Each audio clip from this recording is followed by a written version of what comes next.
योग शिविर भी उसमें लगाया जाए ताकि लोगों के रुचि के विषय भी हों और साथ साथ उनको एक एकता का एक संदेश ये भी दिया जाए ताकि जन जागरण इसके अंदर हो। तो ऐसी जन जागरण की एक नई ऊर्जा, एक राष्ट्र एक भावना, यानी ये जो चीज़ें चल रही हैं इसके अंतर्गत हम पूरे का पूरा फोकस युवाओं को करते हुए जो ऑर्गेनाइजेशन हैं, एनजीओज हैं, बहुत से ऐसे संस्थान हैं, उन संस्थानों को इसमें भागीदार करेंगे। जितने अपने शिक्षण संस्थान हैं, स्कूल हैं, कॉलेज हैं, यूनिवर्सिटीज़ हैं, वहाँ पर भी एनसीसी है, कैडेट्स, एनसीसी के कैडेट्स, एनएसएस के कैडेट्स,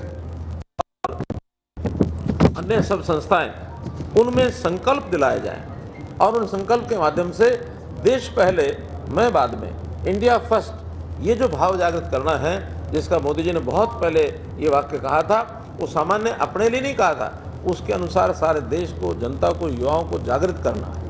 उन्होंने तो यहाँ तक भी लाल किला से इस बार घोषणा की है कि मैं इस समाज के काम करने के लिए 1 लाख युवकों को आगे ला करके और मुख्य धारा में, यानी वो इस काम में लागे आगे आए, 1 लाख युवकों को तैयार करना। केवल ऐसा नहीं है कि उनका फार्म भर के रजिस्ट्रेशन कराएंगे तो वो तैयार हो जाएंगे, बल्कि ऐसे युवाओं के मन के अंदर एक भाव कैसे जागृत किया जाए। तो ये सारे जो कार्यक्रम हैं, पद यात्राएँ भी करने का इसमें कार्यक्रम आएगा। हर स्थान के ऊपर 1 दिवसीय पद यात्रा 8 से 10 किलोमीटर तक लोग पैदल चलें, और जब पैदल चलते हैं तो उन्हें एक भाव लेके चलते हैं, हम किस लिए कर रहे हैं, हम अपने देश के लिए, समाज के लिए कर रहे हैं। और शारीरिक परिश्रम करके जब कोई कार्यक्रम किया जाता है तो उसका संस्कार मन के ऊपर बहुत होता है।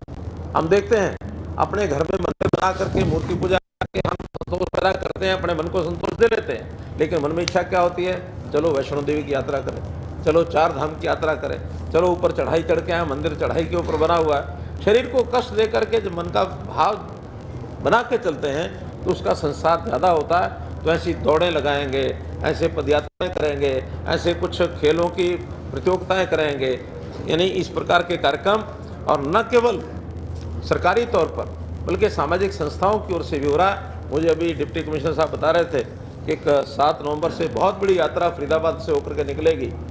बैठे हैं डिप्टी कमिश्नर साहब? बागेश्वर धाम वाले जो बाबा हैं वो 30-35 हज़ार लोगों को साथ लेकर के चल रहे हैं, और संदेश वो अपनी ओर से जो भी देंगे, लेकिन एक संदेश उसमें देश की एकता, अखंडता का भी साथ में रहेगा। तो हमने सब संस्थाओं को भी आह्वान किया है ताकि हम चीज़ को आगे बढ़ा सकें।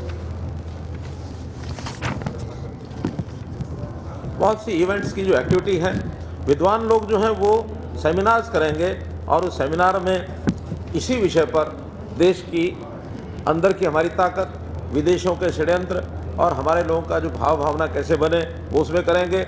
नुक्कड़ नाटक, पहली बार सरदार पटेल की जीवनी पर नुक्कड़ नाटक, आज तक अभी किए नहीं हमने, लेकिन एक बहुत बड़ी टीमें तैयार की जा रही हैं कि वैसे नुक्कड़ नाटक उनकी जीवनी के वो भी करें। हमको पता है कि एक बहुत बड़ा स्टैच्यू ऑफ यूनिटी ये गुजरात में बनाया गया है, और शायद सबसे ऊंचा स्टैच्यू जिसको कहा गया है, एकदम मुझे आंकड़ा ध्यान नहीं है कितने मीटर ऊंचा है, लेकिन सबसे ऊंचा स्टैच्यू अगर उसको कह सकते हैं तो स्टैच्यू ऑफ यूनिटी ये बनाया गया है। तो इसको वहाँ पर भी ये कार्यक्रम 31 अक्टूबर से शुरू होगा, इसका शुभारंभ होगा।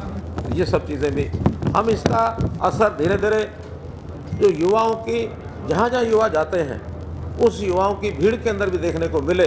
तरह तरह के अपने कुछ सिग्नल्स, कोई बैनर, कोई पटका, कोई बैजेस ये लगा करके भी चलें, चाहे वो बाज़ार में है, चाहे मॉल में है, चाहे सिनेमा देखने जा गए हैं, तो भी काम कुछ भी करें, लेकिन तैयारी इतनी की जा रही है कि हर युवा इस 2 महीने एक उस प्रोसेस में चलता चला जाए, ताकि इस 2 महीने के बाद हर समय उसके मन में देशभक्ति का भाव जागृत हो। देश के खिलाफ कोई बात किसी ने कह दी और युवा उसमें भड़का नहीं, तो इसका मतलब उसमें भावना नहीं है। तो युवा भावों से भर करके आगे आए, इस प्रकार का ये सारा जो काम हम करेंगे।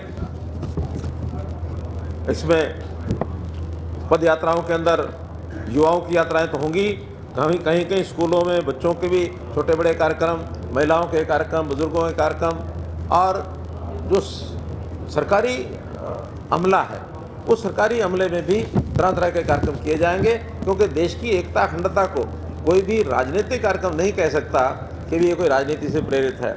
ये देश का एक एकता, अखंडता का मतलब देशभक्ति का भाव इस प्रकार से किए जाने वाला कार्यक्रम है। इसमें कुछ लंबे कार्यक्रम यानी जैसे कार्निवल त्यौहार टाइप, और ये भी 3-3 दिन के ऐसे जगह जगह पर जैसे मेले लगते हैं उस प्रकार के मेले, और मेलों में भी स्वदेशी का भाव ये जागृत किया जाएगा, ताकि हम लोगों में स्वदेश की भावना में स्वदेशी खरीदो, स्वदेशी बेचो, स्वदेशी बनाओ जहाँ तक संभव है। बहुत चीज़ें आज भी हमको ऐसा ध्यान में आती हैं कि बड़ी बड़ी चीज़ें, मशीनरी, टेक्नोलॉजी जो दुनिया के साथ, लोगों के साथ हमको तालमेल रख के चलना पड़ता है, उसमें कहीं मनाही नहीं है, लेकिन जो हम अपना कर सकते हैं और उसमें से देश को कैसे मजबूत कर सकते हैं, इस प्रकार का काम इसको करने के लिए हम आगे बढ़ेंगे। मित्रों, इस विषय में इतना बताते हुए अब अंत में मैं आप सब लोगों को आने वाला दिवाली का पर्व, और दिवाली से पहले धनतेरस है, छोटी दिवाली, बड़ी दिवाली, फिर उसके बाद विश्वकर्मा दिवस होता है, भैया दूज होती है, और छठ पूजा है, गोवर्धन पूजा है। तो ऐसे इन सब त्योहारों की अग्रिम बधाई आपको देते हुए मैं अपनी बात को समाप्त करता हूँ। अब इस विषय तो बहुत हो सकते हैं आपके सामने, और अगर मेरे जैसा आदमी फंस जाए तो आप छोड़ते नहीं हो।